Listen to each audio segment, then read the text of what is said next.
it's kind of like, you know, it's not counting the look back. It used to be, actually. It was, so up until, was it last year or so, it was, this exemption deadline for income was different than Enhanced Star. And it was a little bit confusing for people. And, you know, so now, so the Enhanced Star deadlines are the same as the age exemption deadlines. And so not only is it March 1st, which is the, you know, taxable status date, but it's the look back of the income that we're collecting. So for everybody, we're collecting 2021. So for farmers, I'm collecting the most recent. This is not like the Star, you don't get a check. This is on top of Star. This will be taken off. This comes off the school tax bill. That's correct. It's not a check in the mail. It comes off the bill. Correct. With that being said, anybody have any comments or questions additional on this local law?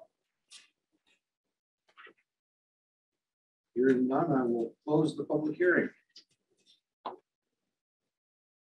Public hearing number 2 is a proposed local law to change our existing building code to put it in line with the changes that have been recently made by the state of New York, as we have typically followed the state of New York with our building code. So that being said, I'll open the hearing at 7:55. Do we have any questions or comments concerning that?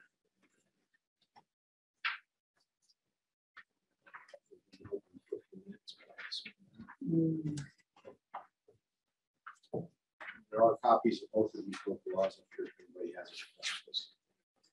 With the garages, that somebody like is going to have to come out and stare at everybody's garage, right? What's that? For assessing, the garages need a permit.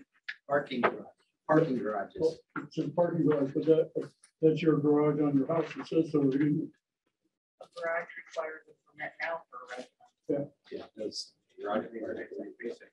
I mean, some of the garages are. Less than under what? I don't know how old it is. It predates any, you know, occupancy permit in the garage. And, you know, somebody said, Well, it's what? Condition.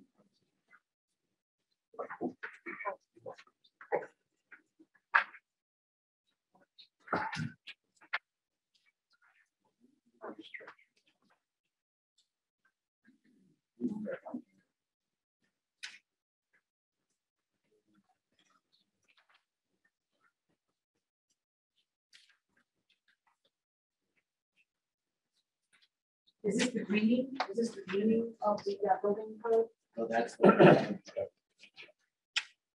I'm sure it's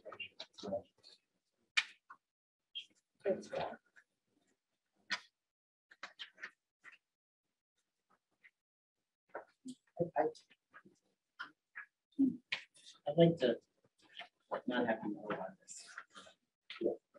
I want to sort of understand what it really means. Yeah. Because there is, I mean, there's what it does do, and I don't know what it is, but it has operating permits for a variety of activities. I think we should just kind of go through them.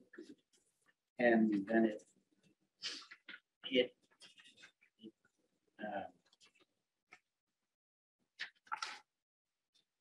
know, with these garages, it requires professional engineer assessment and stuff like that, which is going to be expensive. Sure. For the typical homeowner. So let's see what it is. And then final thing is town shall establish and make available climatic and geographic design criteria as required by the uniform code. Establish design criteria to include down snow road, wind design, cycling, design for structures. I'm not sure what they're. Isn't that set by region? And stuff like that is already. Yeah. It's already in there. That's set by region based on where you live.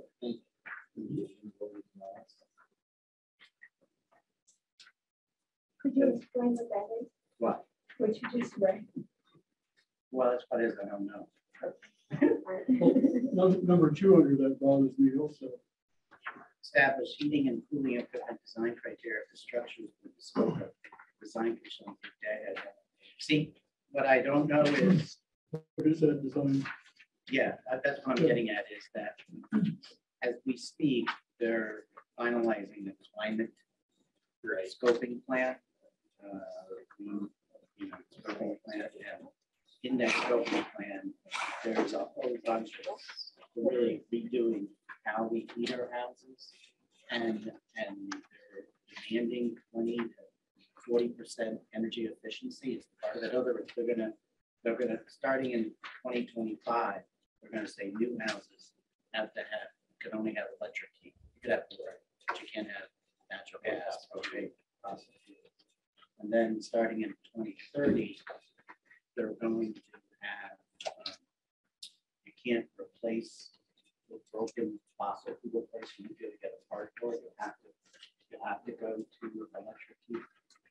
And then because the grid isn't ready to handle that extra load, only 32 to 33% of fossil fuel is for building heating. That's now going to have to be all electric. They're going to require energy efficiency improvements, which, and all of this is going to be put through the building code. And It'd be very expensive to hold.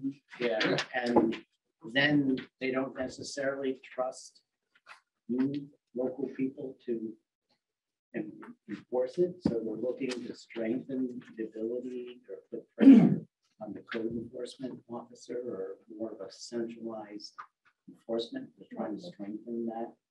So I kind of like to see before we do something. I like to sort of see where it all. Yeah, because I think you're kind of agreeing to something you don't know exactly what you're agreeing to, and then whatever it is, you're stuck with it. So, Do you know anything about either wood stoves or fire stoves? Wood stoves are a lot loud. Yeah. They're allowed, They're allowed.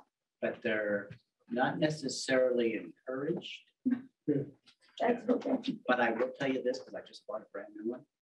There's a 26% federal subsidy that came in this recent law.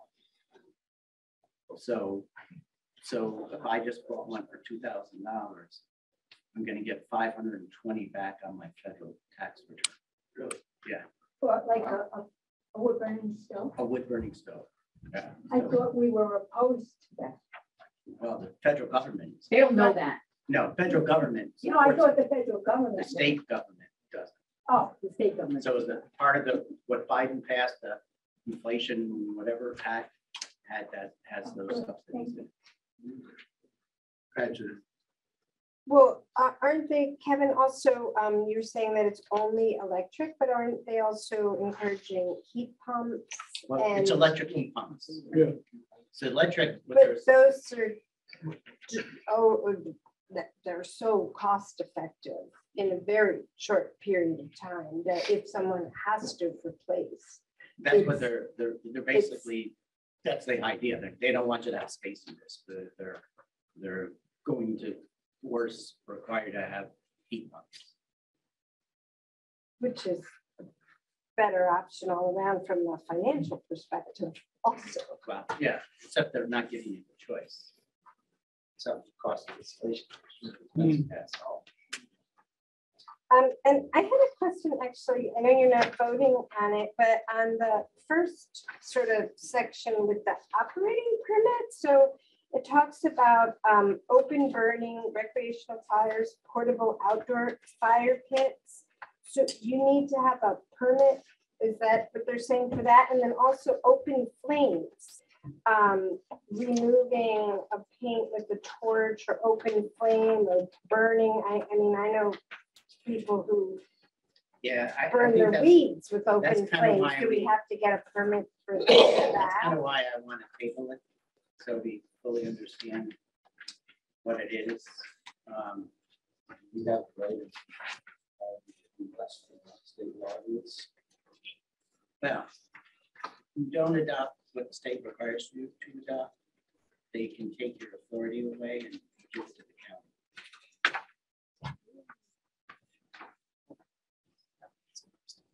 Yeah, the county. Sounds like a way out, Alan. Yeah. Yeah, but that's the thing. It's Mr. Young, you're the attorney for the county, aren't you? I'm a- The board of supervisors? I'm like the attorney for New York City watershed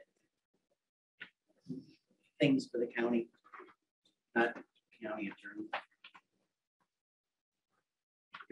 We do assist county planning and county DPW. County has a full-time attorney on staff that represents the county. Oh. So.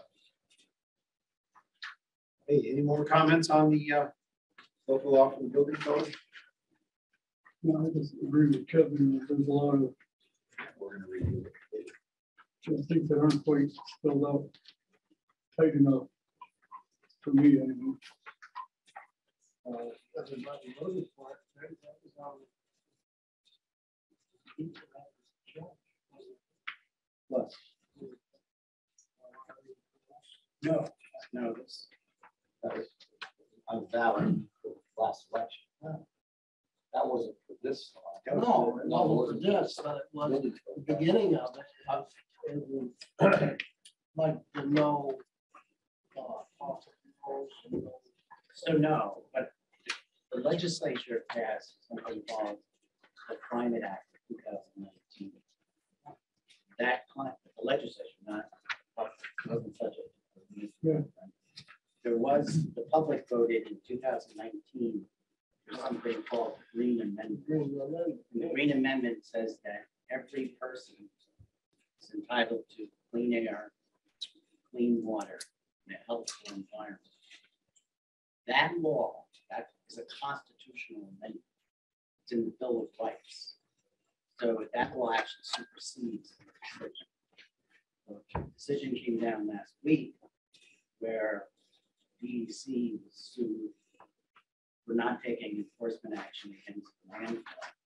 And of course, DEC made the argument, we're the experts, you can't sue us on this. And the court said, no, it's a constitutional issue. I'm the expert.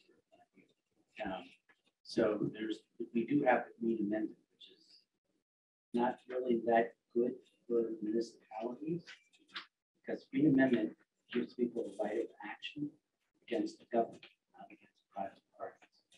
So if someone's not happy with its water system, they can bring action against you. Something like the way you're managing your transfer station, they can argue that it's not a healthful environment.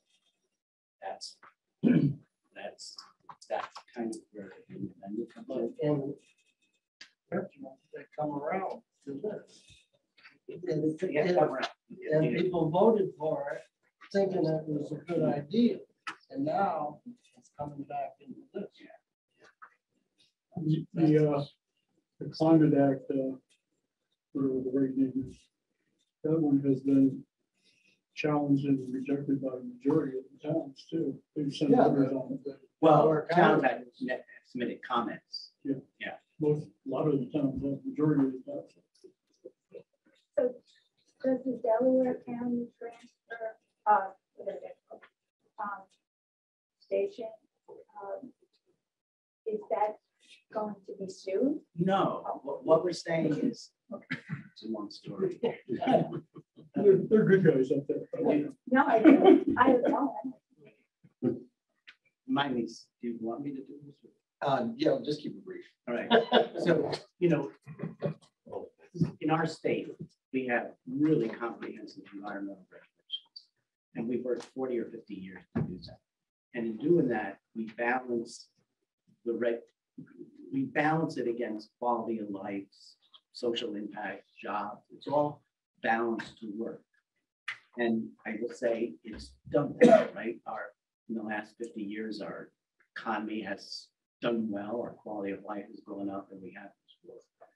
The Green Amendment now allows an individual to sue notwithstanding somebody has all these approvals, because that particular facility has a negative impact on them as an individual. So I was against it only because it prioritizes the needs of one against the benefits of many. So, but that's the issue. Any more comments on this local law? Hearing none, I will close the public hearing at 7:10. And we will now start our regular meeting. Start with Pledge of Allegiance.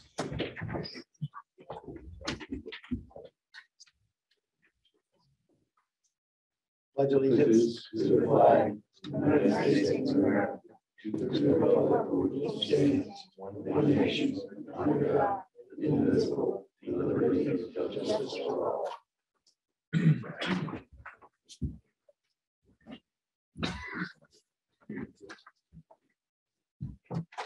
Okay, we have 2 meeting minutes for 2 meetings. There was a special meeting on October 24th. Also November 10th, you received minutes for both of those meetings. I need a motion to accept both of those minutes. I'll make the motion. Second. No comments, okay. Mike Harrington, we have him on here as a request to speak. I believe he submitted a report for us. Unless Henry, if you'd like to, for anybody who doesn't know, Mr. Lamont here, Henry is the president of Lamont Associates. They manage our water and our sewer systems for all 3 of our water districts and our 2 sewer districts, along with many of our engineering projects we've worked on. So we've had a long-standing history. We don't get to see Henry's face very often, so it's kind of nice. I've got a copy of Mike's report. I want to go through it. That's fine. I can if you want. I think everybody's pretty familiar with what we're doing anyway. Yeah. You're not involved in this. I'm not really involved. I think we'll just go review with it the quick. report. You wanted me to make sure I knew there was a report. Anybody have any questions or comments on Mike's report? No? Okay. Mr. Shriver, you've got she's got you on the agenda here for the 2-way radios we're talking about. Yes. So a couple of weeks ago, we got the opportunity to test out some digital communications for the highway department. And the gentleman from Tri-County Communications dropped off some radios, put in the trucks, and one for the garage. And we had the opportunity over the course of a week to drive around and we tested, I'd say, the majority of the town. And the communications were ridiculously good. I mean, they were crystal clear from Thompson Hollow to Red Hill to No Name, all the way to Grand Gorge. I spoke to Bill. We were returning a piece of equipment 6 miles south of Albany, and it was crystal clear all the way out there. So we had the opportunity to sit down with the guy. We have some quotes. We also talked to Ken at KJBL. He is a little bit behind the times, I guess is the best way to put it. He is not digital capable at this time. He is working on it. So with that being said, I mean, we have quotes from the Tri-County Communications. They have about a 2-month turnaround, 1.5 to 2 months to get things installed should we decide that we wanted to do it. Ken, right now, I don't even think he can get them. It's probably an indefinite back order for him, which I don't really know why, that is going in that direction. But he doesn't have anything set up digitally on any of the towers, like in Stanford or anything like that. But the Tri-County Communications out of Oleanza does. And, I just think that, with this ARPA money, you're allowed to update infrastructure for town government. I've looked into it from what I understand. And this would be, I think, a great way to spend some of that money for better communications for the highway department. I mean, it's coming anyways, the digital communications. This analog stuff is slowly being phased out. And from what I understand, it's 2025, 2026-ish. This stuff is going to end up happening anyways. And, so that's where I am right now. I mean, I involved Bill with it a lot, and 3 or 4 other people in the garage got a chance to try them out and test them out. And everybody was very, very impressed with how that worked. And, it's something that I know that collectively I can probably say that we really would like to have better communications, especially in some of these areas where you can't even pipe in sunlight. It's a little bit more of a peace of mind when you're, plowing roads at 5:30 in the morning, and you don't want to go beating on somebody's door because you don't have cell phone service. Bill, I'm just curious. I know the digital systems work pretty much on the internet. The backhaul is generally like an internet type based system. So you're operating off of the tower. In other words, your radio communications going to the tower and then getting repeated back to the radio. So is there costs for maintenance of whatever repeater? Well, that's the whole thing. One of the thing? issues, and Bill and I discussed this at length, was that their rental for their digital tower is like $3,600 a year, and we're paying about $600 now for the analog repeater that we have. However, they own it, they maintain it. If there's a problem with it, they're there within 24 hours, to deal with it. That's on the 3,600 one? Yeah. So it's it's the rental, but the other thing that, and it doesn't really affect us that much, but the other thing that you're getting for that is you're getting their entire network, which goes, this is the far east fringe of their network, but it goes all the way south of Rochester, Albany, that whole area, we've gone to Binghamton a few times for things, and you go to Albany, we've been to Albany half a dozen times this year, I mean, not like you don't have cell phones, but the radio communications would be just like a cell phone up there, and I guess what we need to see as a board is possibly maybe we can get somebody from Tri-County to come down and kind of explain it to everybody. Maybe our next meeting or something like that. Explain what?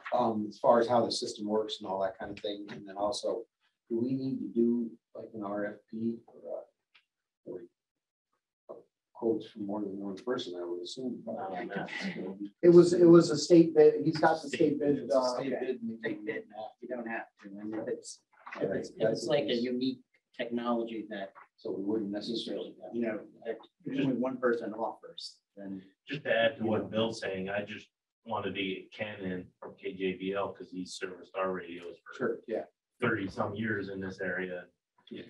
Like he said, he's a little behind, but he's willing to, like Bill said, by 2025, it's all going to be digital. So he's willing to, get into it. Maybe with us pushing him, he'll get into it a little quicker.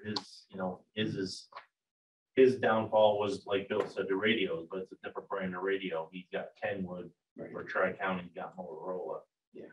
And then another thing too, like Bill was saying, we could have communications with the school. They're going to all digital. And I forgot to say that was kind of a big deal. We don't hear the buses anymore. We can't talk to them. And then what happens with the county's radio system? Is that something that we could compatible? Correct. Yeah. For fire. You'd have to turn the channel. There's a dial. You have up to 1,000 different channels possible. But you could have connectivity to the fire. Yeah, that was one of the questions along with other towns we work with. We'd be able to talk with them. Again, the biggest thing that I felt was that yearly contract amount versus what we're paying now, which he's still working on it with the yearly contract price and all that. So I guess the next step for the board, I guess, would be to get us a written proposal from them. I have them. And if Ken wants to do it, get it to each of us so we can review it. Does any of the surrounding towns have these now, Bill?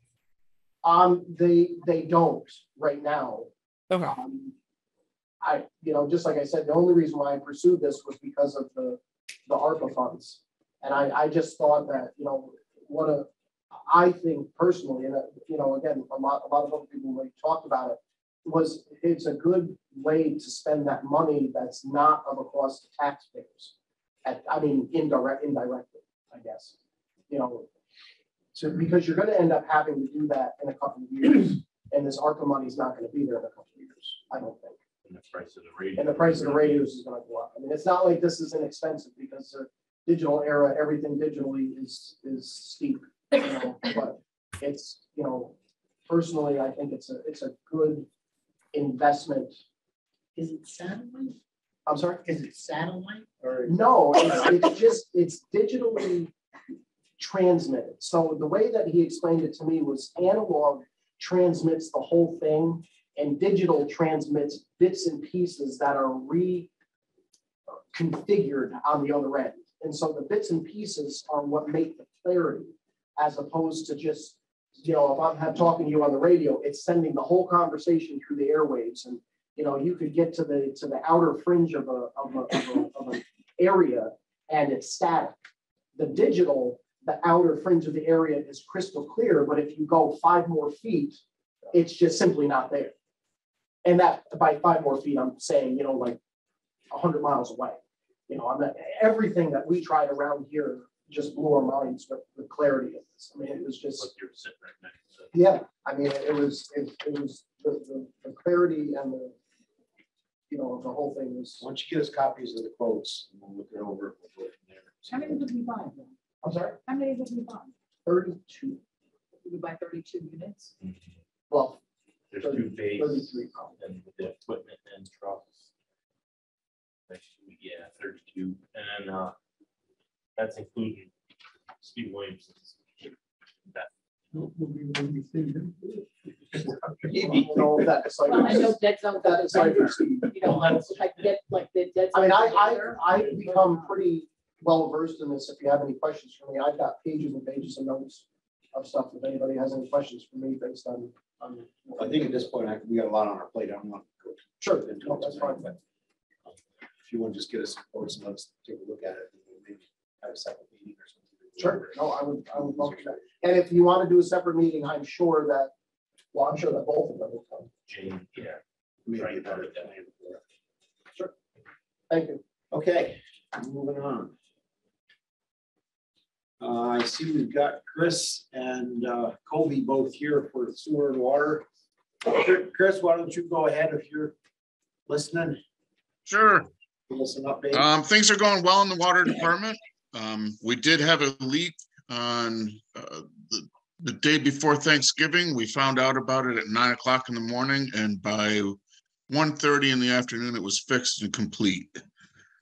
Thanks to Hubble's. They were quick responders and they got it done real fast. Well, at Denver Water, the well 5 has been completely replaced and rehabbed. That's working well. Now that whole system runs smooth because it needed all 4 wells to really work well. But that's back in operation. We had a DOH inspection for the Roxbury water systems, and that was a positive a review. No critical violations, no non-critical violations, no deficiencies whatsoever. So that was a real good interview. I am going to be sending out this month with the water bill, the new survey that we've had printed up for the lead and copper. We are going to ask residents to self-identify the pipes in their basement to see if they can help me compile a list of the lead and copper service lines for everybody's house. All they have to do is fill it out and mail it back to the town. If they have any questions, I am here to go and inspect their house for them if they can't find out on their own. And that's where we are with the water department. Anybody have any questions for Chris while we're on here? Things are going along pretty well. Kobe, I see you're on here as well. Do you want to give us a quick update on the sewer side of things? Yes. So currently right now at Denver Sewer, we're just waiting on the VFD to come in for the microfilter, and then we'll get that put in. Roxbury Sewer, I called JB Septic today, and they are working on scheduling an appointment to put in those pump hour meters. And then other than that, everything's working great. Okay.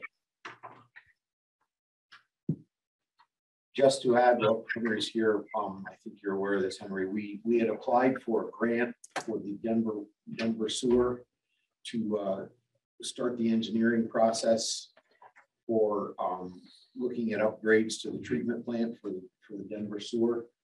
And that grant was awarded, so we do have some money to work with. We're in the process of determining which direction we want to go, but at least it's a start in the process, which we need to come up with some engineering figures before we can apply for funds or whatever to go forward with the possibility of replacing that system. So again, that's a plant that's been around since the early 70s, I guess. And although it's had some upgrades along the way, it's definitely reaching the end of its life. So it is something we need to look into changing at some point. 20 years ago, I started wondering what was holding that tank.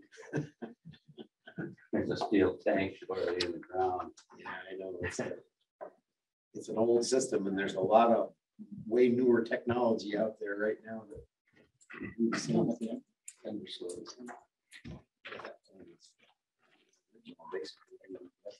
The secondary treatment part of it. Yeah. Microfiltration secondary treatment. Yeah. How much is that grant for? I don't know. Mike doesn't say it in his report. He mentions it, but it didn't say it. That makes sense.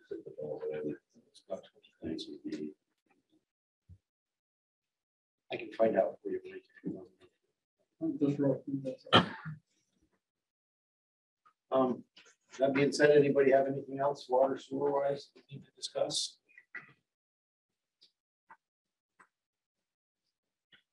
Not moving on. I don't think we've got anything from the planning board at this point. This is required, I think, on that front.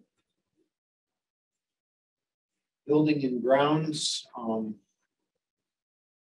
not too much to report other than we did finally get our signs in as of yesterday, so we're getting them installed for this building, so that people will know where to find us. Did have a bit of an issue up at the Grand Ward Civic Center with the roof that was put on a few years ago. Once we got in touch with the warranty company, they sent a company right down to fix it. So very quick turnaround, which was good. So, no problem there. Is that no problem there? No, it turned out to be a roof train issue, but they were able to solve it pretty quick. It just temporarily fixed the broken windows. So. Ned, you did say we've got to do some stuff. Well, that's yeah, in that branch. So. Bill, what do you have for highway? Anything else? Oh, I'll make it short. Okay. Made it through the first few storms with no major breakdowns. We do have the backhoe. I was telling you something took apart. Got an estimate for repair today, about $45,000. How old is the backhoe? I think it's like 2015, 14. What's the issue? Transmission. Yep, clutch packs for third and fourth gear came apart. They were roasted. He gave me a quick estimate on a brand new one of about $219,000. Buy some shovels. Okay, we got a couple of there. How much did he say it was? 219,000 for a new one. No, but how much did he say to fix it? 45 grand. 45,000. Okay. Still a big number. Just thought I'd kind of bring that up. Radar signs out, we've got 4 of the Sonic tubes built, 3 in Grand Gorge, 1 right down the road here. Saw this one down here. The one in Grand Gorge went down and by like Charlie Davis is still waiting for approval from Scott and a walk on that. The one up here at the other end of town, the north end of town, just when you get a chance, if you want to let me know what you think of that location, or maybe we could look at it tomorrow or sometime this week. Yeah, let's take a look at it.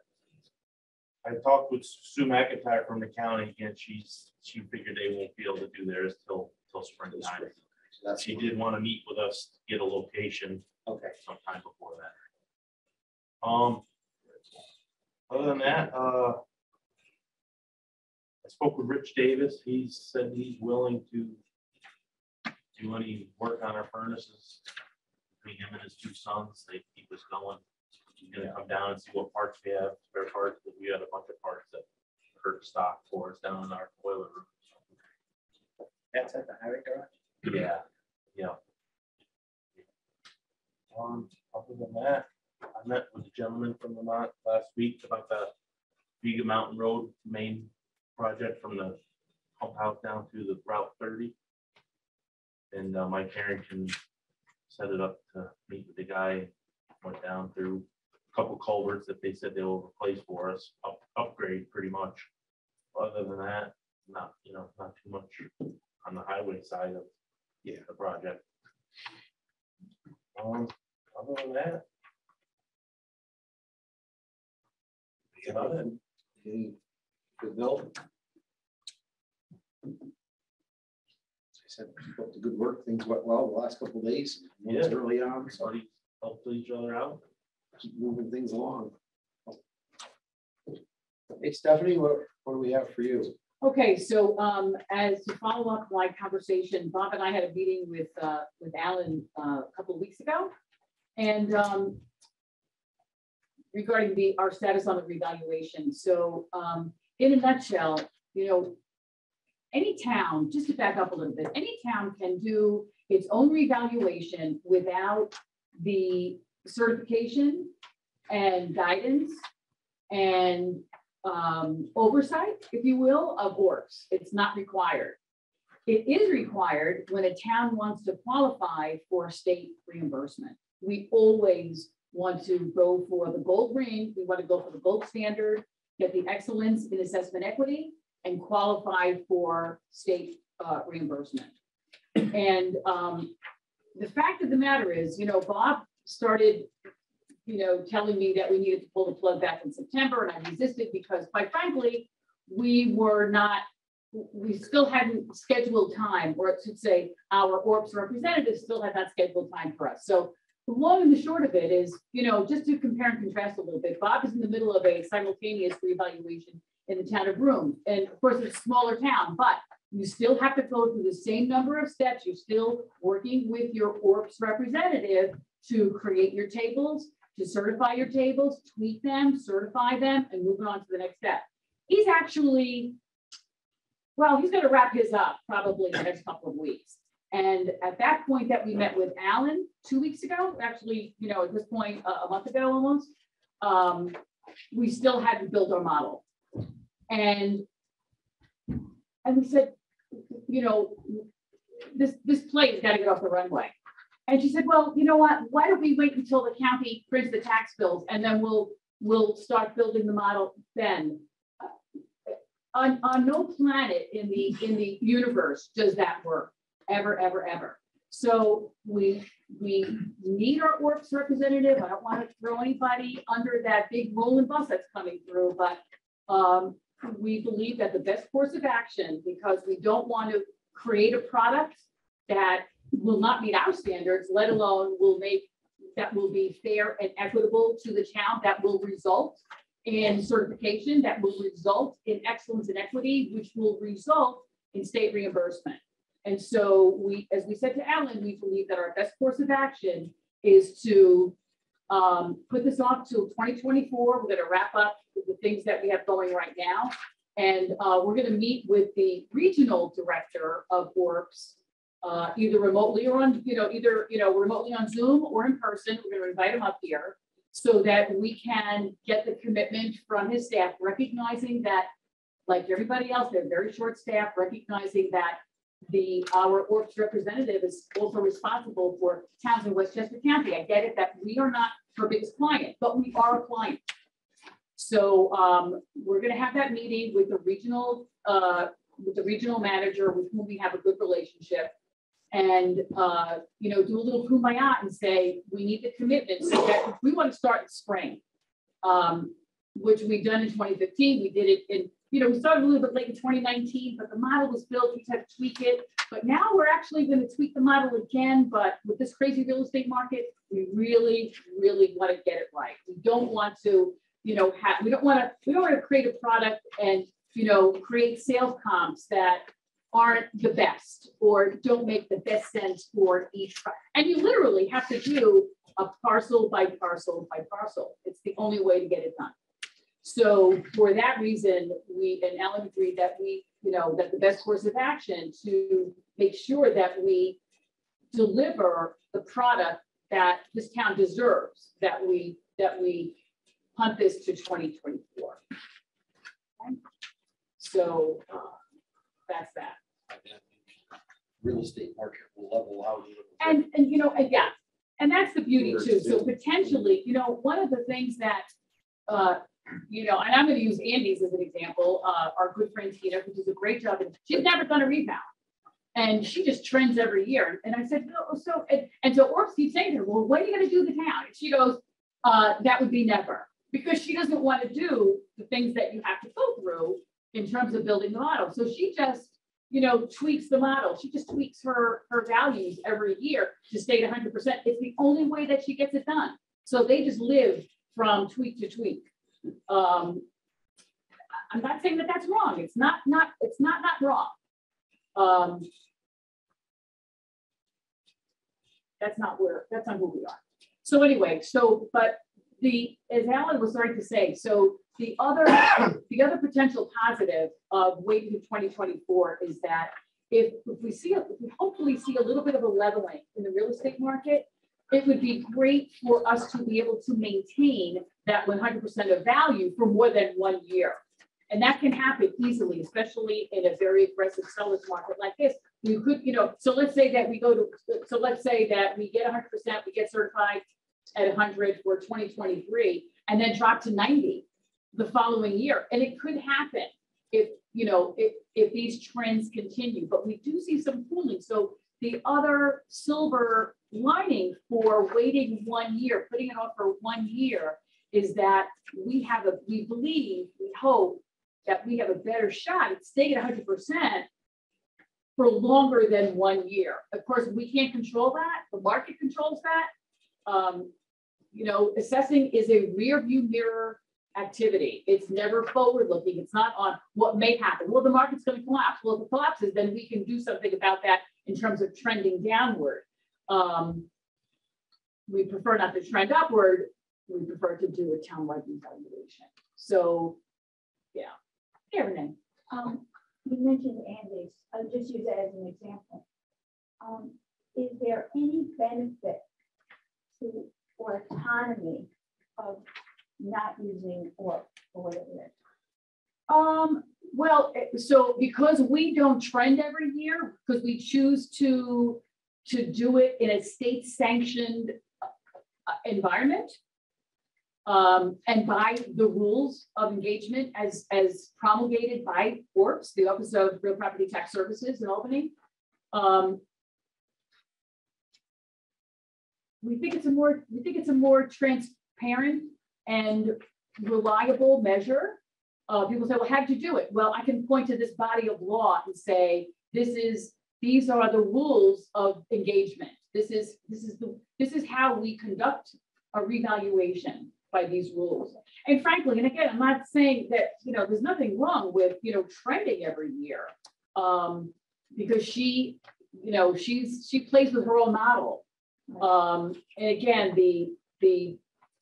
to us, the value of having our work overseen and then certified step by step, is that we then qualify for state reimbursement aid. Right. So And we've gotten 2 checks, and every time we've done it, I mean, we got our state aid reimbursement and certificate of excellence in 2015 and again in 2019. So you don't think we're losing, I'm assuming that you like this and that you don't think we're losing any autonomy. No. Like you don't have to do. Oh, no, because it's not, no. It's really, no. The rules are the rules. I mean, the law is the law. And so the beauty of doing it their way, again, for transparency, to say, we're treating everybody the same, and here's how we do it. There's no secret formula. It's the state's formula. And when we do it their way, and they get to certify us along the steps, then we get some money out of it. And that's, we like saving money. You're going to start a revale and hope to be done by. No, we're not going to start. No, we're going to start anew in the spring. Yeah. Right. Be done by hopefully 2024 spring or. Well, it'll be for the 2024 assessment roll. No. So that means that, again, taxable status date, that's when the impact notices go out. So that would be in early March as opposed to May. Mm-hmm. So the cycle is in a townwide revaluation, the cycle is accelerated. So instead of notices going out, your assessment change notices going out in May, they go out in March to give people more time to think about it, to meet with us, to ask questions, and to get answers. So on all the visits Bob made, will he have to redo them? No. Is that information? Yeah. stuff out? Yeah, the So state- all that time. Yeah, and no. Extra. Yeah. expense. One of the boxes that we have to check for for that certification process is that we have to update our photo file at least once every 5 years. And we do it more often than that, I'll be honest with you. The last time we did it was, well, it's actually ongoing, to tell you the truth, but we really, to check the boxes and to see every single property, we literally, I made a book of every road in the town of Roxbury, and I pulled every record card. And then after we do that, I have to compare it, look at it visually, and then we actually go in and check the program. So again, when ORPS goes back and says, well, when was the last time that they looked at that property, they can see that we checked that box, they can see the photo. So we're pretty got, I think 27,000 photos altogether, and I organized them by year, a lot. And the county complains about that. Oh, well, too bad, you increase your storage because, it helps us understand and really be familiar with our inventory. Okay, moving on. And then the other thing, the usual building without permits, additions, 444 square foot deck, gut renovations with dormers, another 336 square foot deck, an addition on a cabin, and another new large deck, the usual. So I'm just saving ink by not giving you pictures anymore. Saving money. How do you find out about Well, there are 2 ways that we do that. We do a lot of drive arounds. And, so not only do we do a lot of drive arounds, but while we're doing a drive around, one time I followed a lumber truck. I'm not kidding. Stephanie's resourceful. Called hound dog. Resourceful, I think the word sneaky. Listen, you gotta do what you gotta do. People aren't gonna get a permit, man. I'm gonna follow that lumber truck. I'm sorry. Yeah. Okay, anything else, Steph, for you? Good? Yeah, the ag exemptions are out, the senior things are out, the new people thing, for the new people, we'll get those out tomorrow. And of course, the roll section 8 people, those will go out tomorrow and the next day. That's it. Okay. Brookside Park, you all received a report from Denise. She's not on and she was not here tonight, so. Okay, You were sent separately. she sent us an email, I thought, that said basically, You had no report. yeah, that she had a report, nothing much going on. everything goes down to the river. So. Community resources, Peg could not be here tonight for family issues, but she's going to provide us a report on some of the stuff we're working on for grants and stuff at a later date. So, anybody else have anything for community resources? Dee, do you have anything you wanted to mention on that? No. Okay. I don't think she's heard from the DRI yet. Yeah, there's been no response back on the grant application we put in that I know of. So, we have no report from our health officer. Did get a report from our dog control officer, which we all had a copy of. Building inspector, I spoke with Tom today. He does have a report for us. He'll provide at our year-end meeting. Not copy to us. Anybody have anything under old or new business that we need to discuss? Yeah, I did forget one thing about the civic center. I told Uncle Bob about the Porta John there. Yep. Oh yeah. I was gonna have him pick it up because no, he's there. Yeah. He's happy leaving it there. Okay. He's not gonna bill us. He said he didn't bill us for November. Okay, they'll just leave it there till spring. He says, you call me when you want to. Yeah, we'll start it up again. He said, and he's very happy with the way it's been treated up there this year. I was surprised. I didn't think it would be, but it was okay. We didn't have a bit of problem with it. So. Okay. Good. Anything else from the business? Okay, moving on, you received some letters. Joyce DeVivo concerning STR regulations. Ann Clark contacted us for rehabilitation grant program. I did refer that over to Peg in the Mark project. She's been in touch with Western Catskills. They are looking at doing another grant round, I believe, starting this summer for the revitalization grants. We've had one going for the last couple of years, and that's now kind of winding down. I think all the funds for that are committed. So the next round will be coming up probably next year. We did send you some information on the Grangors Methodist Church. Kevin, I don't know if you've been involved in this. So I read this stuff. So are they offering us the parsonage and the church together? No, what they want to do. No, they want to just the cemetery. just the cemetery. They're gonna sell the parking. They want to sell the parsonage. It's all on one tax lot. Yeah. Yeah. So they want to subdivide out the cemetery? Yeah. Which we already maintain. And yeah, we basically. the only thing I see, like you said, there it has to have a fence around it. Yeah. I saw there was an email back from Lindsay that the stone walls that are around it constitute a fence. Oh, is it? Okay. And so. And we don't need an easement because it's got great road frontage on It's right on 23. the road, so there's no easements issued, I guess. So there's no cost, you're saying? Right. When they do the subdivision to break off the parsonage at the church, they'll have to, I guess, just turn it into a third parcel. I guess there's no reason to even take it over because we already have it. Yes. Yeah, well, It would just be separated off to just the like any parcels. other. Yeah. I don't know that, well, you'd want to deed it. Wouldn't it have to be deeded to the town? Yeah, it'd have to be a deed drawn up Yeah. anyway. Yeah. Yeah, so they would have to go to the subdivision. Right, and then deeded to the town. Yeah.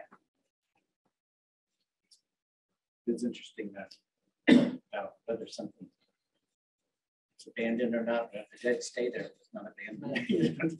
Yeah, that's the way they put it. I'm gonna get up in the morning. It's kind of hard to tell. They gotta leave. Yeah.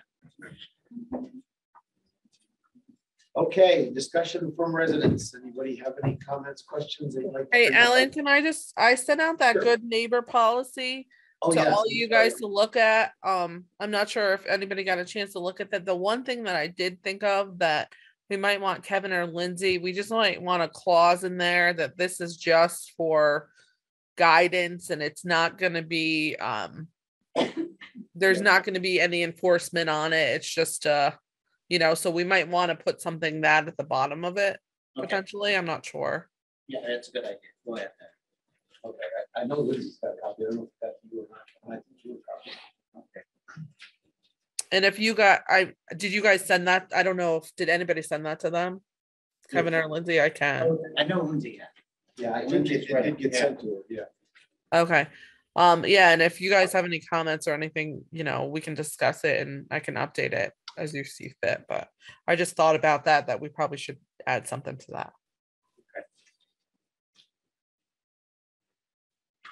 Okay, residents? Renee?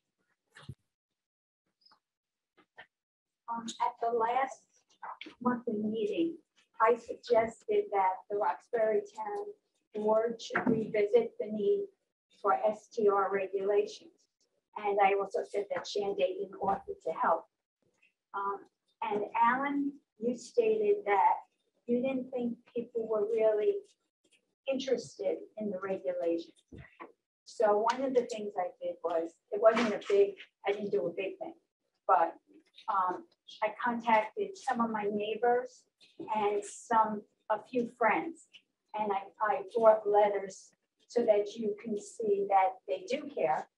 In addition to, I believe when Roxbury started looking at the STR committee, there was a meeting and people also wrote letters and emails. And I think there was close to 50 of them, and most of them were requesting regulations. So I wanted to let the board know that people are interested in regulations. And then Ken stated that oversight was going to be expensive. And just to let you know that the town of Shandaken has brought in $207,000 a year through their STR program. And Blenheim is about to also put it in, and they use Jefferson's and Conesville. And I just think it's really important. One of the letters that I got, I thought was much better than what I had to say. And if I can just read a paragraph from there. This person said, I lived in Roxbury for 50 years. The town of Roxbury has changed dramatically in the last 3 years. The face and the fabric of this community has moved from being a rural small town environment to a model for gentrification due to the influx of people who want to change Roxbury into something it never was before. More and more of rural low economic strata and people who live here are being priced out of town due to taxes, low paying jobs, and ever increasing houses costs. And he also said, if issues that contribute to this aren't looked at and abated, we'll find ourselves in a similar predicament to the Adirondack Park, where towns have a handful of locals to care for all of their absentee owners, and the schools are almost vacant and little long-term growth is sustained. And I just want to add one thing, and you're going to think this is very corny, but I am kind of corny. If anyone has watched It's a Wonderful Life, you could see that George has the opportunity to see what life would be if he wasn't around. But basically it was whether it was going to be a beautiful family area or whether it was going to be a one man's vision of making a ton of money. Potterville, right. And so my question is, do we want to live in Bedford Falls or do we want to live in Potterville? And I want to live in Bedford Falls. So. The only thing I'll say to that in the first place is I did never say that we did not think short-term rentals were important and the law was important. We turned it over to a committee.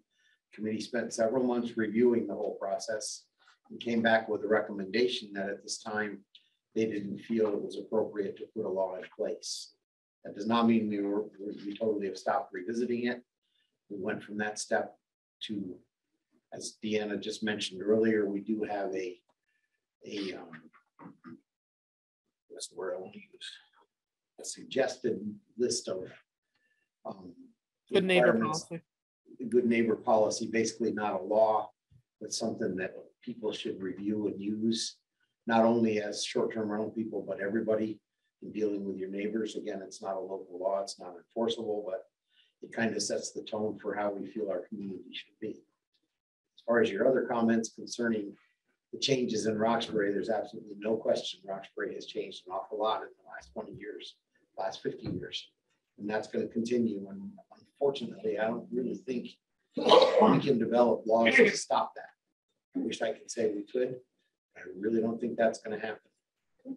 Yeah, so if people would like it, the board doesn't really address that. Well, I think we charged the committee, which was not just board members, with developing an ordinance or developing some suggestions for an ordinance. And the result of that committee was that nothing came out of it that they felt was necessary to deal with. And so that's why we decided to table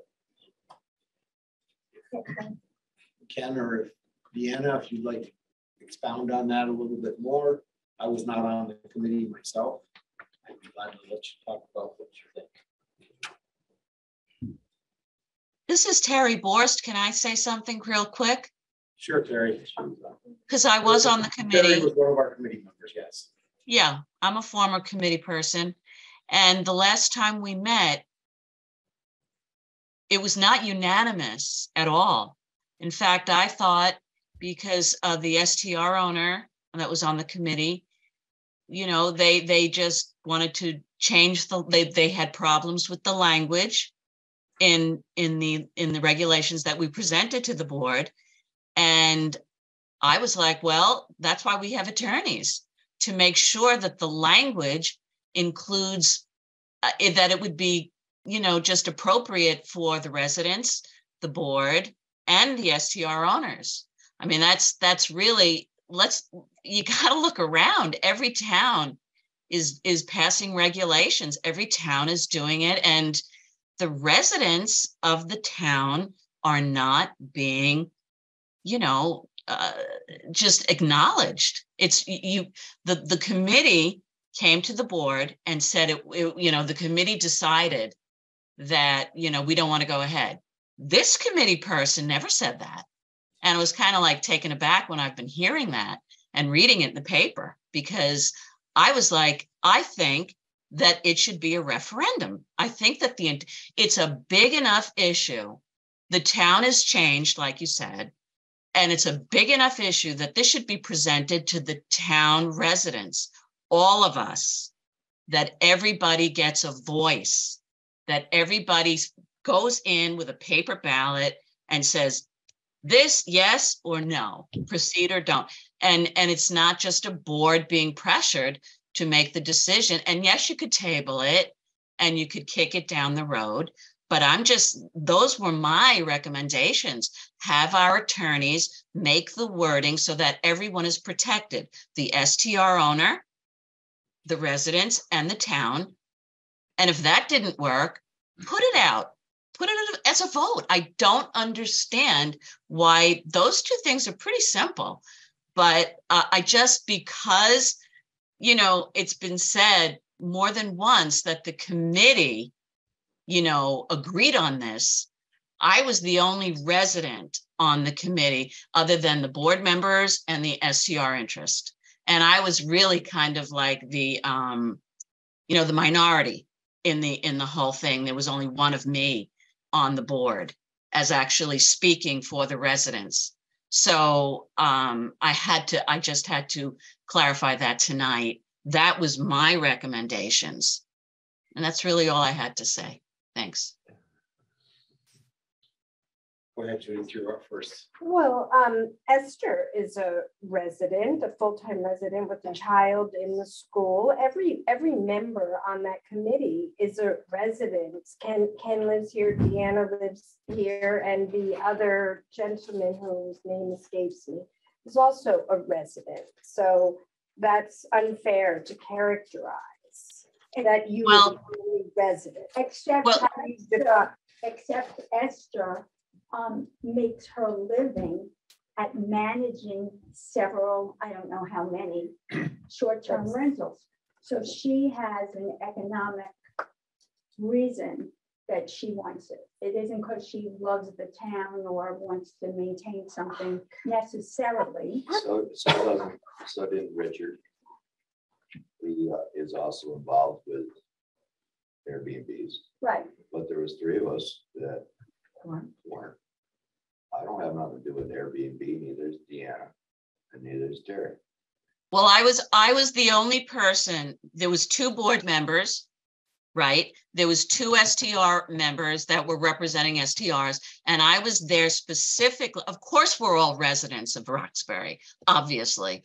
I was the person that was representing the residents. I didn't have any other interest as a board member or as an STR interest. That's what of course, we're all residents. Please don't take my words out of context. Hey, Robin, we're going to talk, say what you'd like to say, and then we're going to move on from this subject. Okay, I just We've wanted to say. Addressed it to death in the last 4 or 5 meetings. We have, and that's basically what I wanted to say. The committee, the majority on the committee came up with these recommendations. It did not need to be unanimous, but it was the recommendation of the majority that there was no reason at this point to enact a law about it. That people had to obey the rules of the community, which we all do, whether you live in a short-term rental or a long-term rental or you own your own home. So the committee and then the board decided that at this time there is nothing to address, that there was no reason. And Renee, we can get 50 letters too of people saying that it's an important economic driver in the town. Yes, and I'm not saying to get rid of it. I'm just saying to have regulations like so many other towns. But the regulations should apply to anyone and everyone in the town. No. So what about long-term rentals? They don't have to apply by these rules, or people who own their own homes. They don't have to apply by these rules. There are special rules just for people who rent their homes. Yes, because it's special rules for people who own motels. It is my opinion, and that's what I'm getting. Okay, are there special rules for people who own motels? Yes, it's a different classification. It's a different classification, but it's the same type of thing, except there's supervision, there's no supervision. It's a different classification. Right. Right. Okay, we're going to move on from this. We have a lot to discuss yet tonight. I have a different subject now. Go ahead, Kevin. Sorry, totally just my 2 cents on the cemetery thing. I actually sold a cemetery once. I was on an RFP committee to sell a cemetery from a municipality to a nonprofit. And the cemetery business is like really funky in New York State. So, you know, people own plots, families own plots. You have to do graves, you have to do burials, things like that. So just think about it before you take over a cemetery. That particular cemetery doesn't have any space left. Okay, yeah, but if someone he's stacked 3 high, so You're not something I'd go out and buy. Yeah, I wouldn't do it. Unless you had some sheep that needed to. Okay, moving on. We're going to go to.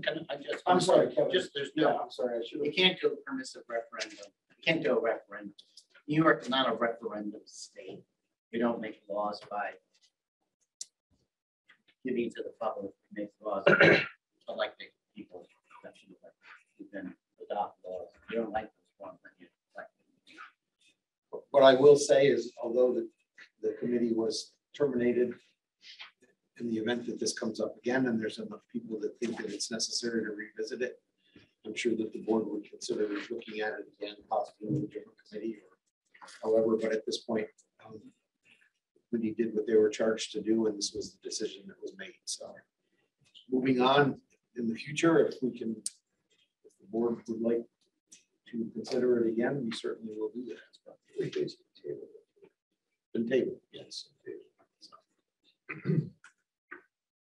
Okay, we're going to go to resolutions, and then we do have to do an executive session after that, but we will go through the resolutions that we can first.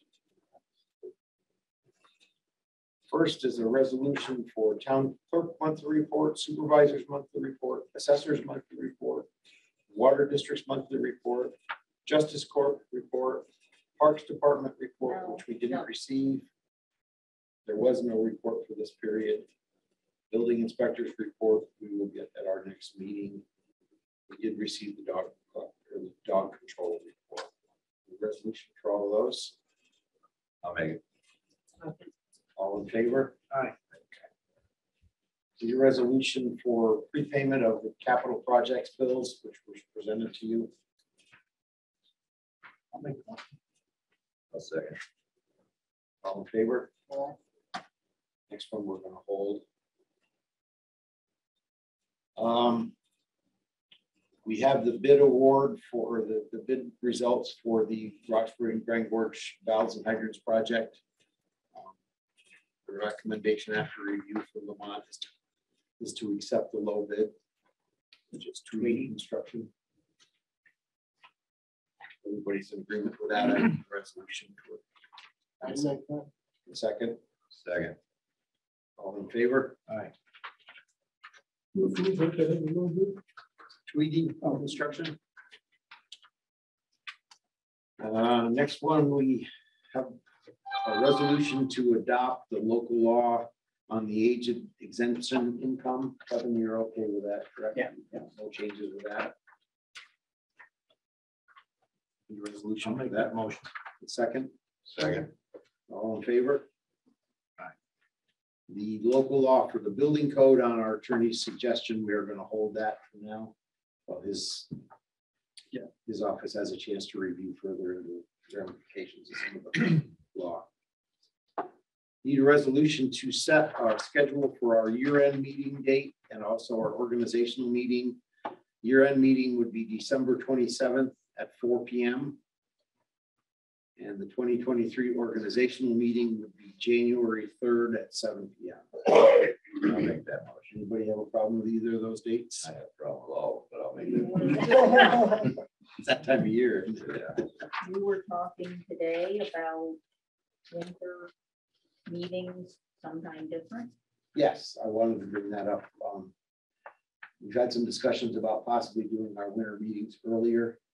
We have to be approved at our organizational meeting to do that, but possibly doing winter meetings like 6 o'clock or 5 o'clock, something like that, or so people don't have to come back out. I'm okay with that. Yeah, Margaretville does theirs at 5. Yeah, a lot of the towns have started to do that. What time is the January 3rd meeting at? That is right now at 7. That would have been our regular meeting time. We can maybe adjust that. I guess we can do that at this meeting, can't we? 6 o'clock. Make it for 6 o'clock. Yeah, I think that's better. Okay, That would be great. works for me. That's the time you're gonna change the other meetings to. What do you guys think? You want to do 6 or you want to do 5? For what? All for the rest of the winter meetings. And again, next year, we have to set that at our January 3rd. meeting. What is that? January, February, March, and April as well? Probably at least through March. Okay. Yeah, I'm good with either. 5 or 6. What do you guys think about the rest of the year? You like 6? We can make it all 6 if you guys would prefer it. I'm good with that. 6. Let me know. No, I'm good with that. All right, so we're gonna make a resolution to change next year's meetings to 6 p.m. instead of 7. For all meetings, not just the organization. Yes. Well, that'll be done at the organizational Right. meeting for next year, Right. but just a schedule for. Right. So the year-end meeting, you're holding 4. Yes. Okay. And that's been standard. We've done that for many years. Yeah. The organizational meeting would make for 6 instead of 7.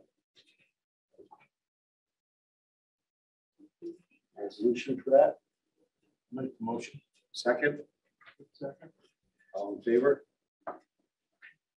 You can't speak to, you know. No, I can't vote. It's not allowed to vote. Still say aye. Aye. Okay, next one. We need a resolution to set a public hearing for the proposed Restore New York app for Reed's Hotel rehab for January 3rd. We would make that at 5:55 p.m. So 6:55. Yeah, I'll make that motion. As you recall, we did the intent to apply last month. We do need to do a public hearing for the application. So, Backer, second? I'll second it. All in favor? Aye. Okay, we received a list of equipment for the ARPA funds from the Grand Gorge Fire Department. They have not, from what I understand, they have not purchased anything yet. No, but I talked to Lindsay today. She said if we want to accept this agreement anyway, we can do that now. So when they do, then they purchase it. Okay.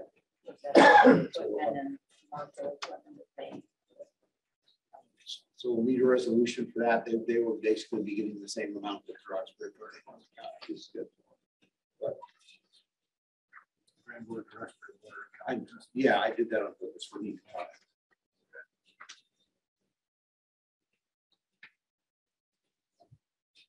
So you need a motion for that. I need a motion for the Grand Gorge Hose Company. Second. All in favor? Aye. Need a motion to appoint a representative for a 2-year term for the Schoharie County Soil and Water Corporation. Ed Rader has been doing it. He's willing to do it again. So this is the stream management. Stream management. They've done a lot of stream bank. Stream bank restoration. I'll make that motion. I'll second that. All in favor? That's for soil and water? Is that a soil and water committee? It's a Watershed area. no, not watershed. Is it? No, it's we have a stream program under the New York City watershed. We have a stream corridor plan. Right. Administered by Delaware County Soil and Water. Project soil and water. And is our local representative. Okay, soil and water, that's what, yeah. Yeah. Okay, right. Is it doing what? Yeah, it's fine. Wastewater. Schoharie Watershed Stream Management Implementation Program. Schoharie Watershed Advisory Committee. Yeah, so it's not watershed agriculture. That's one. It's watershed advisory. Yeah. Schoharie Watershed Advisory Committee. Yeah, it's Schoharie, but everything's done through green. Green, okay, yeah. Well, the Schoharie water, green does. Schoharie Creek Watershed. Yeah. Yeah. That's good. Getting back to we changed the time on the year-end on the org meeting to 6 p.m. So don't we normally have the public hearing before the meeting? Because right now we have that meeting at 6, then we have the. No, we changed that. It's going to be 5:55. 5:55. Thank you. I didn't get that part. Thank you. Okay, we have to make some changes to our sexual harassment policy again, according to guidance from the state. We'll have to update our employee handbook, put in those policy changes.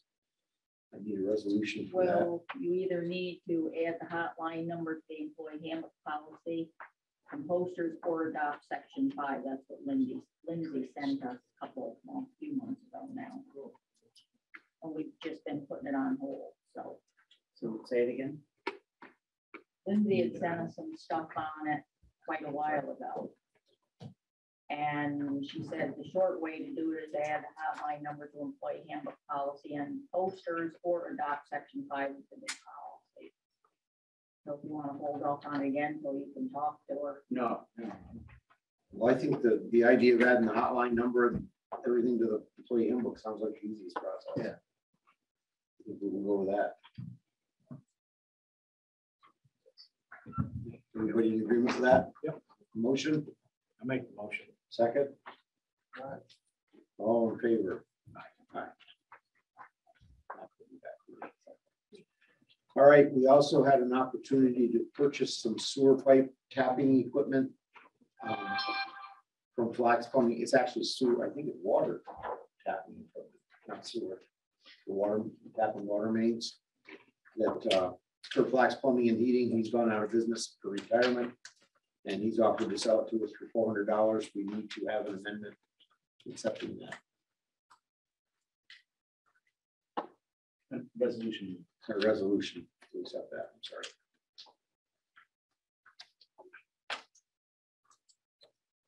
Make that. Yes.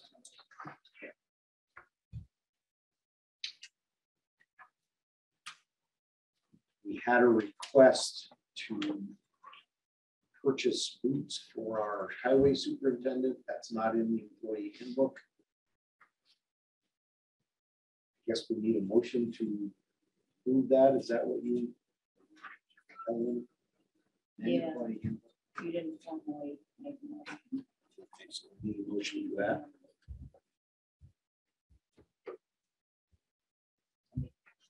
Second. I'll second.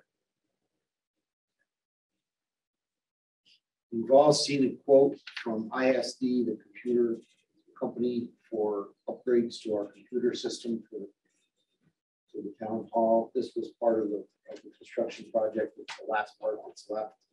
We're going to be installing a central server along with the cloud backup storage. And we are going to be upgrading our email at this point with our new website coming in. We're going to be switching our email over to Outlook or Office 365 Exchange program. And it will also house our email. So there are 3 quotes here. 2 of them are annual licensing and maintenance on the system. There is 1 quote here for an extra workstation if needed. There's a quote price for that. In the event we need right now, I think we don't need one, but in the event that we do, as they get into this and look through it and get it set up, we will need to do that. So I'd like a resolution to accept all of that. I'll make a motion. You guys should have seen the copies of it. Okay. All in favor? All right. You made the motion. I did. Mike, did a second? Ed did, okay. Who maintains it? Do they maintain it? Yeah, that's it's an annual fee. They'll maintain it. They have a help desk that's online. They're up and running on it. They can't come. Direct service needed, but they'll maintain it. Most people don't. We had some additional costs with our electronic speed signs that weren't covered in the original quotes for installation. This was all done through the ARPA funding. It's equipment rental for digging and some other concrete supplies and things like that. That's actually going to be a little bit less because I did get a credit from A lot of it, yeah. Okay. it'll be less than that. All right. So need a motion for that? Whatever the amount turns out to be. I'll make a motion. I'll second it. All in favor? We did put out an RFP for our comprehensive plan. We did not get any bidders on it first time around. I spoke with Peg about it. She's going to be, when she gets back, she's going to be re-advertising it again. She has some other companies that she's going to be contacting to try to get a code on doing that work. So that'll be held for right now. Do you guys have a grant? Or are you using the town money? We have a grant. Others give us some money on that. Is county planning going to quarterback that with us? Are they going to? It'll be coordinated through them, yeah.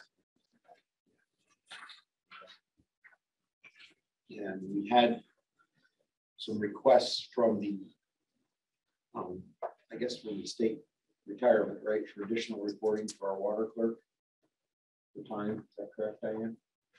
Yeah, I haven't put in the order yet.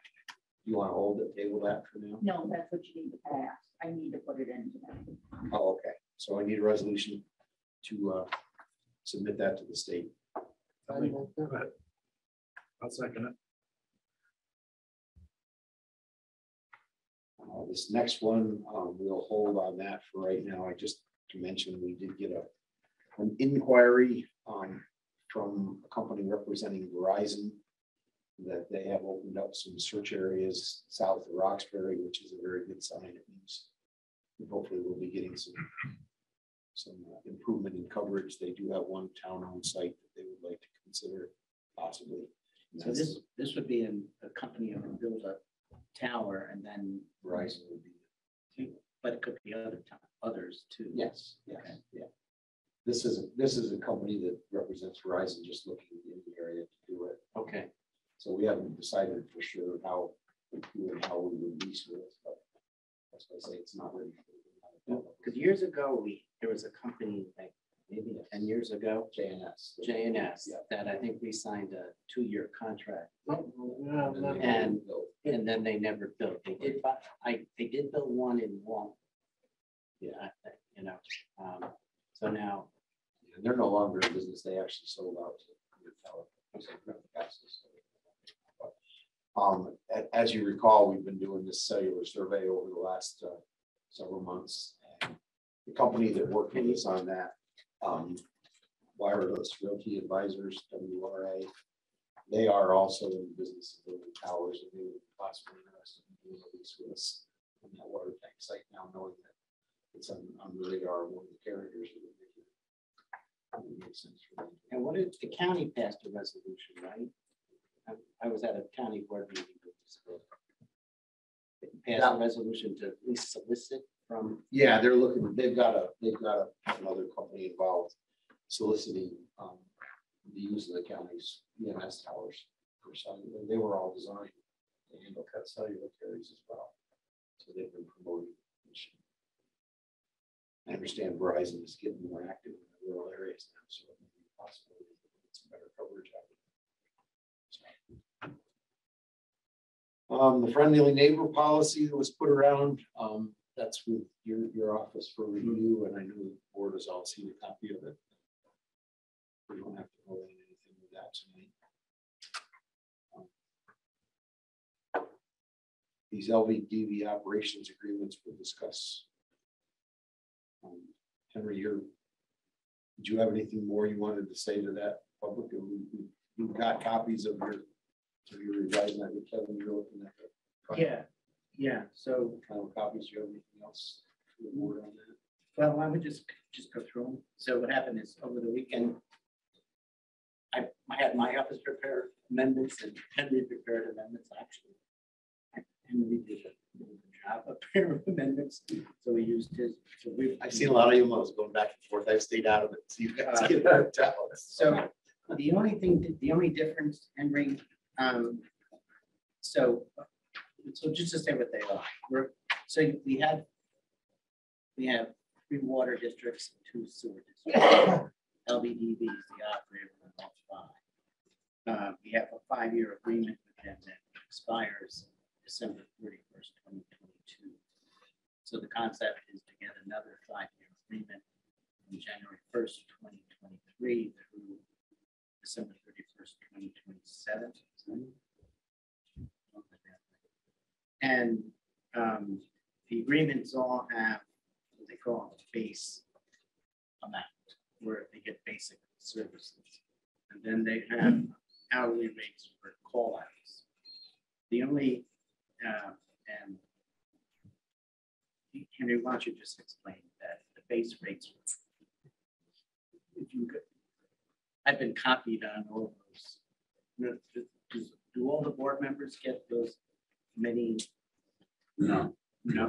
We met with Alan and Mike and went over all the issues relative to the new scope items that have come up and the inflation that's happened, and it's particularly focused on operators.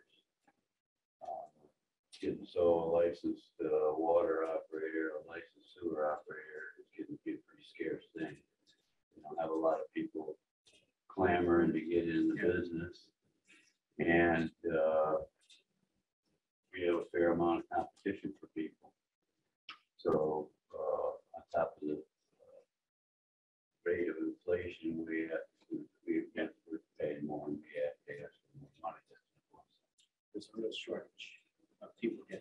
We have 10 full-time people, 7 of them live in the watershed, just something we work towards. And virtually all of them started as trainees.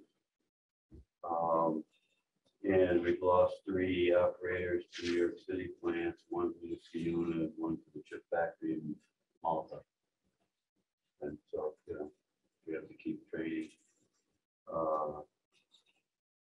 The water, we got a 5-year contract in 2018 to 2022.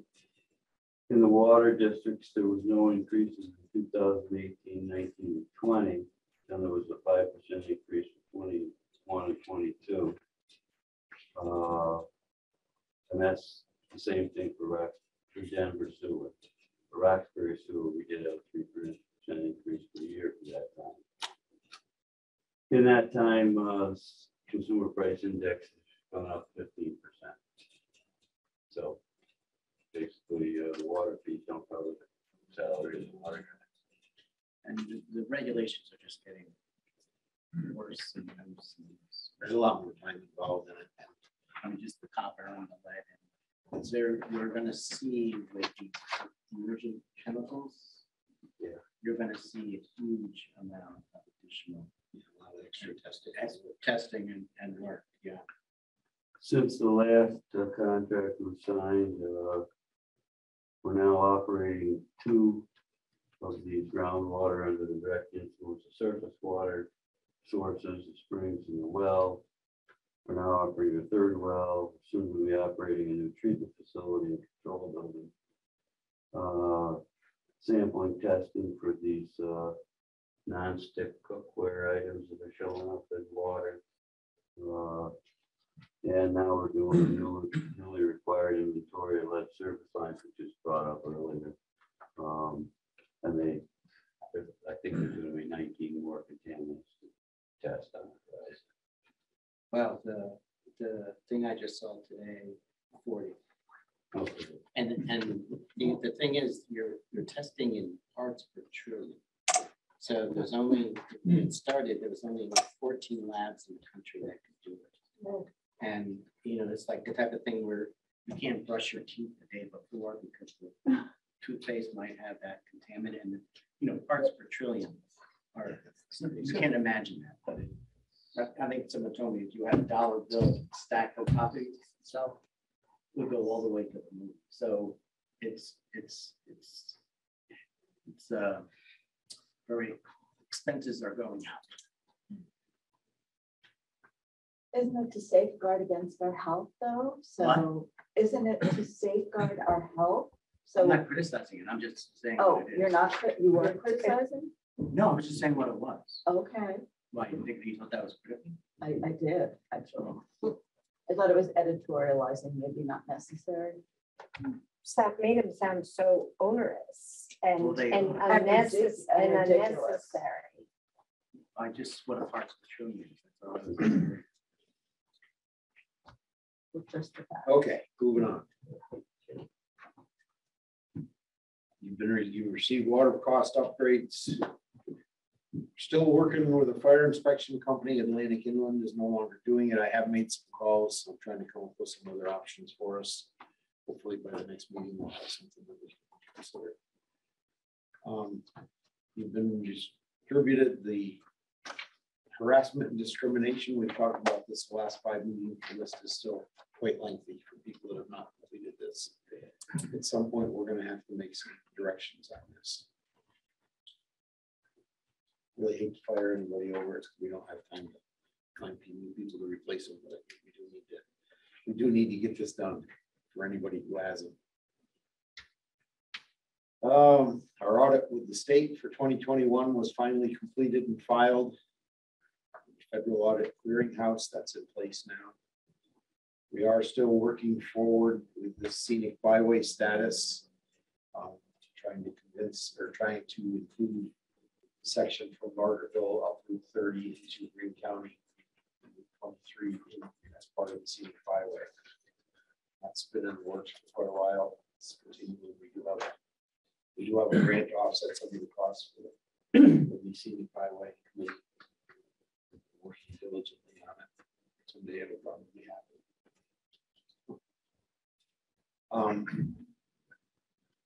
With that being said, we do have to do an executive session. I think I'll make a motion to go in executive session. Okay, all in favor of the motion of contract negotiation, contract negotiation.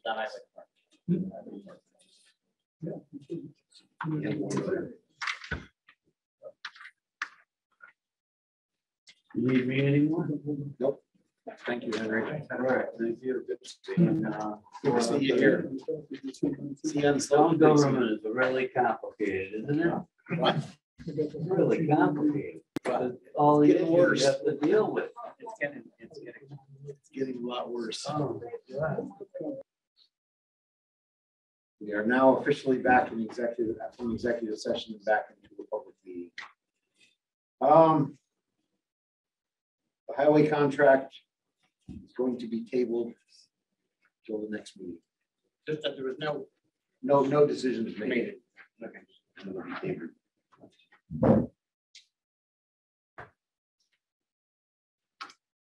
All right, the only other thing we need to, which was discussed, is we do need to set the rate of pay for the water clerk for her extra work. Mike and Ed voted for us to come back in. Who did? Mike and Ed, back in the executive session.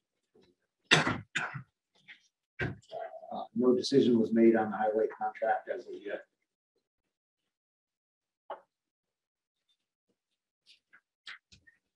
For the Grand North water account adjustments, we need to set a rate of pay for the water clerk.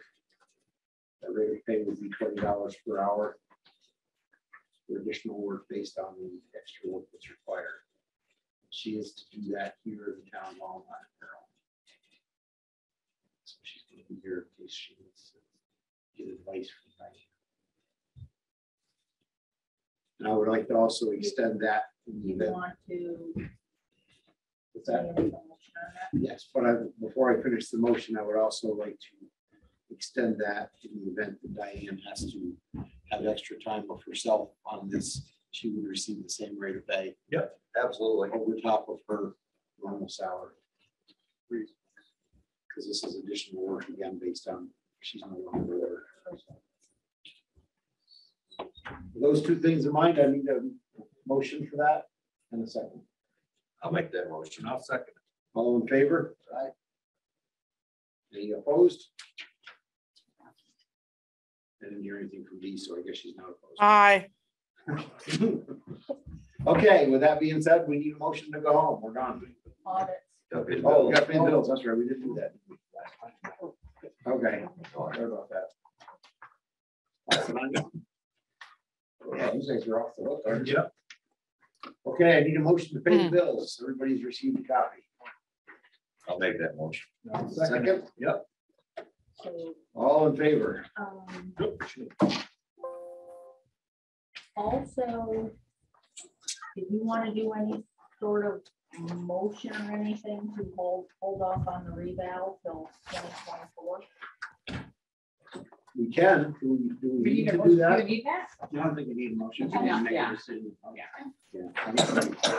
We didn't really make a motion to do the reval. I don't think. No, we did not. If we would make a motion to accept it, I think we'd rather do. Okay, that being said, motion to go home.